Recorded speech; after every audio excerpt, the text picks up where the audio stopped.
On a snowy day in early January, a helicopter hovers over a hilltop in southwest Idaho. A crew of biologists from the Idaho Department of Fish and Game waits on the ground amidst a series of nets. Suddenly, a small mule deer bounds over the horizon, running from the chopper. The fawn races down a hillside, straight into one of the nets. Get it down! Get it down! The biologists spring into action, binding the deer's legs and putting a blinder over its eyes. Then they test its health, looking for injury, measuring it above it or behind it, and weighing it. There we go. Okay, 72. The information they gather provides clues about whether the animal will survive until spring. Probably the most significant determinant of whether a fawn's going to make it through the winter or not is its body weight and condition going into the winter. So the higher the weight the deer is going into winter, the higher the likelihood it's going to survive the winter. This year, the fawns are heavy thanks to abundant food late last summer. 84.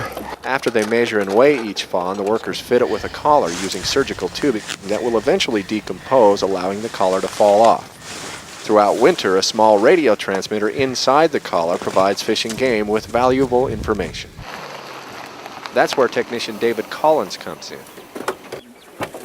Every week during the winter, Collins puts up an antenna, tunes in a receiver, and listens. The beeps Collins receives come from the collar transmitters. Each transmitter has its own frequency, so he's able to track the movement of every deer that's fitted with a collar. Once he's done recording the locations of the deer in this open terrain, Collins heads for the hills.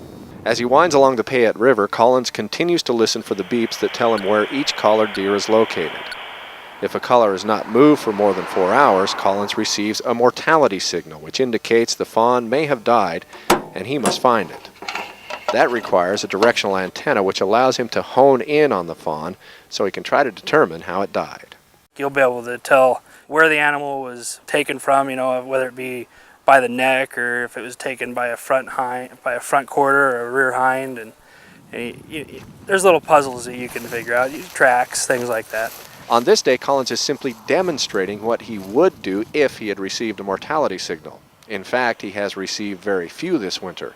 Wildlife manager John Rochelle says the mild winter has been good for deer in Idaho.